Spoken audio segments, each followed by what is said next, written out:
Hello friend, आप सबको फिर से स्वागत है आपका चैनल आलिया ट्यूब में। और आज मैं जिस ड्रामा को नैरेट करने जा रहा हूँ वो है आर.बी. शेरिडन का लिखा दी राइवल्स। अब ये जो प्ले है ये 18th सेंचुरी जो बाथ नाम का टाउन था इंग्लैंड में, उस टाउन में इसका सेटिंग किया गया है। ठीक है, ये जो बाथ टाउन था यहाँ क्या होता था, मतलब अमीर घर के सब आते थे और स्पा वगैरह करने के लिए, और बहुत ही फेमस टाउन था इंग्लैंड का। और आर.बी. शेरिडन का ये जो प्ले है ये उनका फर्स्ट सक्सेसफुल प्ले था। पहले तो उन्होंने ये लिखा था लेकिन उतना सक्सेसफुल हुआ नहीं था, तो उन्होंने इस प्ले को विड्रॉ कर लिया था। उसके बाद इसे वापस उन्होंने कुछ मॉडिफाई करके फिर से उन्होंने इसको पब्लिश किया था, तो तब जाके ये जो प्ले था बहुत ही मतलब नाम कमाया था। तो ये इस प्ले का जॉनर है कॉमेडी। इसे कॉमेडी ऑफ मैनर्स कह सकते हो। कॉमेडी ऑफ मैनर्स का मतलब होता है कि हंसी मजाक के साथ सैटारिकली एक सोशल पिक्चर जो है उसे उठा के दिखाया जाता है। तो 18th सेंचुरी का जो उस वक्त का जो सोशल पिक्चर था उसे हम इस प्ले में देख सकते हैं, जो बहुत ही खूबसूरती के साथ शेरिडन ने मतलब मॉक किस्म का और सैटारिकली इसको एक्सप्रेस करके दिखाया है। तो चलिए शुरू करते हैं। इस प्ले का सबसे पहला जो किरदार है वो है लीरिया, जो आप कह सकते हो हीरोइन है, और है जैक एब्सोल्यूट जो इस प्ले का हीरो है। अब लीरिया और जैक एब्सोल्यूट को लेके पूरा ये जो कहानी है ये घूमती रहती है। तो लीरिया एक बहुत ही अमीर घर की लड़की है जो बहुत ही रोमांटिक है, और इसे शादी तो करना है लेकिन ऐसे लड़के से जो बहुत गरीब हो। मतलब वो सोचती है कि कोई गरीब लड़के से अगर मैं शादी करूंगा तो ये बहुत मेरे लिए एक मतलब सपना जैसा है। वो चाहता है कि गरीब के साथ रहना, उठना बैठना एक मतलब उसके लिए एक बहुत रोमांटिक चीज़ है। ठीक है, वो चाहता है इसे महसूस करना, इसीलिए वो किसी अमीर लड़के को शादी नहीं करना चाहता है, ये उसका ख्वाब है। ठीक है, और जैक एब्सोल्यूट जो है वो मतलब सर एंटनी का बेटा है जो बहुत ही अमीर है। सर एंटनी एब्सोल्यूट जो है वो बहुत ही अमीर है और वो एक बैरन है। ये जो बैरन खिताब उन्होंने अंग्रेज़ों से लिया था, अंग्रेज उनको दिए थे, तो बहुत ही अमीर है। लेकिन जैक को जब लीरिया पसंद आता है तो वो लीरिया को ये बताता नहीं है कि मैं अमीर घर का लड़का हूँ। अब क्या होता है, अपना परिचय जो है वो लीरिया को देता है कि मैं एक सोल्जर हूँ, ठीक है, लेफ्टिनेंट हूँ, और मैं बहुत ही गरीब हूँ। तो लीरिया को भी अपना सपना पूरा करने का मौका मिल गया और उसे जैक पसंद आ गया। तो लीरिया और जैक में जो है वो जो रिलेशन है वो बन जाता है। लेकिन लीरिया की जो आंटी थी, मतलब लीरिया का जो फादर था वो मर चुका था, तो लीरिया का गार्जियन था उसका आंटी मिसेस मैलेप्रोप। अब मिसेस मैलेप्रोप जो है वो भी मतलब अनमैरिड थी, और लीरिया का गार्जियन होने के नाते उनको पूरा ख्याल रखना पड़ता था लीरिया के लिए। लेकिन मिसेस मैलेप्रोप इतना ही फेमस एक कैरेक्टर है उस वक्त का और आज तक कि उनका नाम पे लिटरेचर में एक टर्म्स आया है मैलेप्रोपिज्म। मतलब कि मिसेस मैलेप्रोप कुछ भी बोलते थे ना, वो कह सकते हो कि गलत ही बोलते थे, और उसे ऑडियंस को मतलब सोचना पड़ता था उन्होंने क्या कहा, क्योंकि वो एक ही साउंड वाला वर्ड को दूसरा मीनिंग करके बताते थे। ठीक है, जिससे क्या होता है, कन्फ्यूजन होता है, और उनका जो ये मतलब साउंड वाला जो प्रॉब्लम है, वो एक ही साउंड का जो वर्ड वो बताते थे वो हमेशा सुनने में गलत लगता था। ठीक है, लेकिन वो हमेशा वैसे ही कहते थे, तो इसे एक टर्म्स में लाया गया जिसे हम लोग मैलेप्रोपिज्म कहते हैं। ठीक है, तो हम लोग एक सेंटेंस में मैलेप्रोपिज्म मतलब कह सकते हैं कि use of an incorrect word in the place of a word with a similar sound, or the mistaken use of a word in place of similar sounding one, often with unintentionally amusing effect। जैसे कि Mrs मैलेप्रोप pinnacle को pineapple कहते हैं या फिर geography को geometry कहते हैं।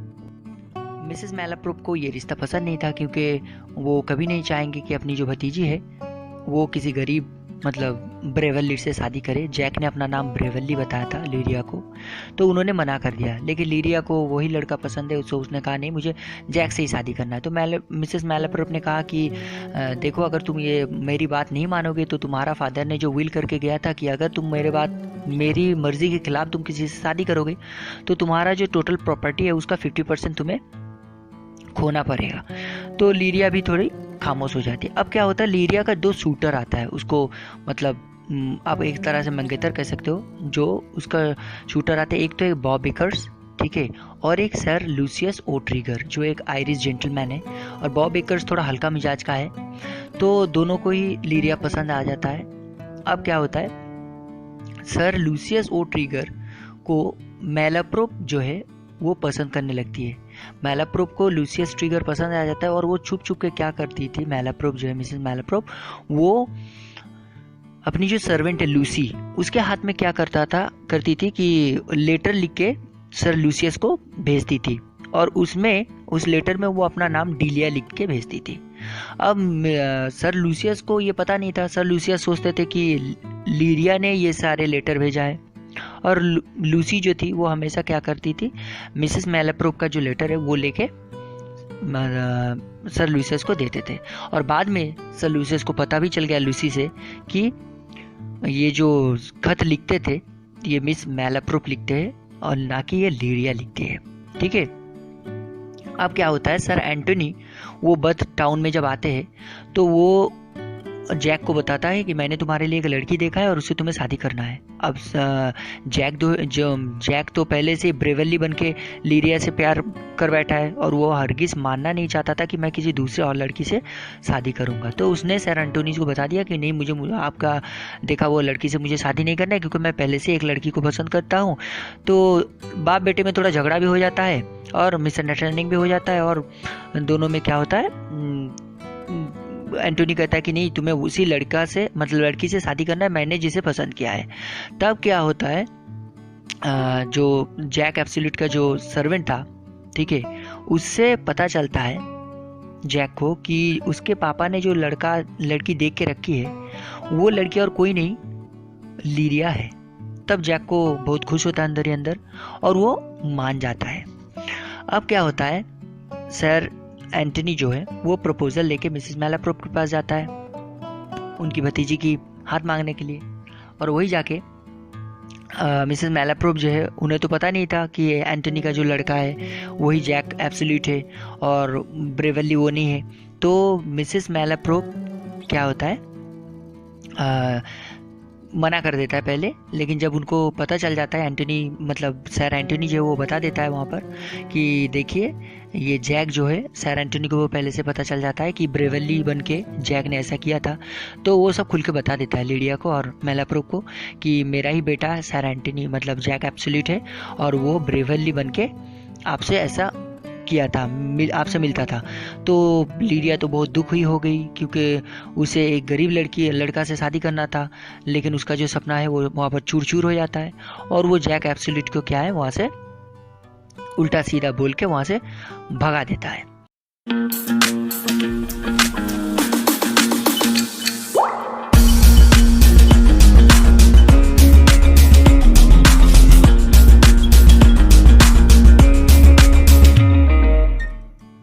अब क्या होता है, जैक एब्सोल्यूट जो है उसका भी मन खराब हो जाता है कि उसने जो अपना रिलेशन है उसका अपना बारे में जो आइडेंटिटी है वो गलत बताया था लीरिया को, सिर्फ अपना लीरिया का प्यार पाने के लिए।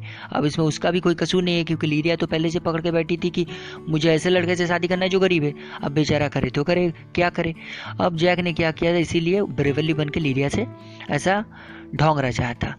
जो भी हो, जब ये खबर बॉब एकर्स को पता चला, क्योंकि बॉब एकर्स भी शूटर था जो लीरिया को बहुत पसंद करता था, तो बॉब एकर्स को जब पता चलता है कि एक ब्रेवली नाम का लड़का है जो लीरिया से प्यार करता है और ये बात है, तो वो जाके बता देता है सर लूसियस को कि ये ऐसा बात है, ब्रेवली नाम का एक लड़का है जो लीरिया से प्यार करना चाहता है और लीरिया भी उससे पसंद करती है। तब लूसियस क्या करते हैं, सर लूसियस बॉब को कहता है कि तुम एक काम करो, तुम ना जाके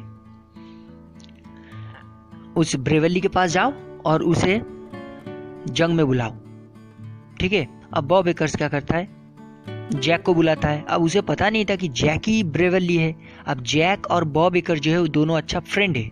तो बॉब क्या करता है, जैक को बुलाता है और कहता है तुझे पता है ये बात है, मैं जिस लड़की से लिडिया से प्यार करता हूँ वो एक ब्रेवली नाम का लड़का से प्यार करती है, तो मैं चाहता हूँ उसे जंग में बुलाने के लिए, मैं उसे लड़ाई करना चाहता हूँ।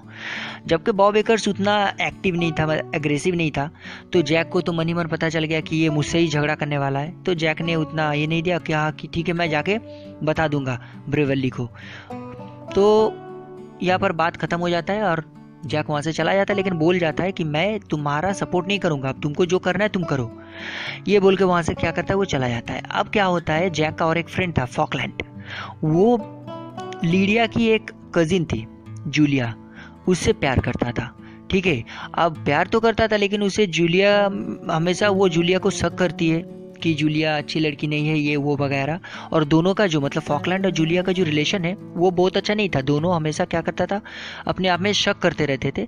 इसकी वजह से दोनों का जो रिलेशन है उतना मतलब रोमांटिक या फिर जो होता है ना लव अफेयर वाला जो रिलेशन, वैसा नहीं था। ठीक है, दोनों में हमेशा बनती नहीं थी। अब क्या होता है कि जब ब्रेवली को इस तरह से जंग में बुलाया जाता है तो वो तो मतलब उसको पता नहीं था कि जैक ही ब्रेवली है। अब क्या होता है, जैक को सर लूसियस, जैक एब्सोल्यूट का जब ये सब हो जाता है तो मेलाप्रोप को जो पता चलता है कि नहीं जैक एब्सोल्यूट जो वो अमीर बाप का बेटा है सर एंथोनी का, तो वो भी मान लेता है। और बाद में अब लिडिया भी क्या कर सकती है, तो वो भी मान लेती है कि चलो मुझे जैक से ही शादी करना है, अब तो प्यार तो मैं उसी से कर बैठी हूँ, अब जो होना है होना है। तो जब ये शादी का बात मतलब कि सर एंथोनी, लिडिया, मेलाप्रोप सब मान जाते हैं कि जैक से लिडिया का शादी होगा। ये खबर जब सर लूसियस के पास पहुंचता है कि जैक के साथ लिडिया का शादी होने वाला है, तो सर एंटोनी मतलब सर लूसियस क्या करता है, तुरंत ही जैक एब्सोल्यूट को मतलब लड़ाई के लिए बुला लेता है कि मुझे तुमसे लड़ना है। अब क्या होता है, अब जैक एब्सोल्यूट ही ब्रेवली है। अब ब्रेवली को तो बॉब एकर्स ने लड़ाई के लिए बुला ही रखा है। अब जैक एब्सोल्यूट को अभी लूसियस भी बुला रहे हैं लड़ाई के लिए। एक ही बंदा राइवल्स बन चुका है। राइवल्स का मतलब होता है प्रतिद्वंदी।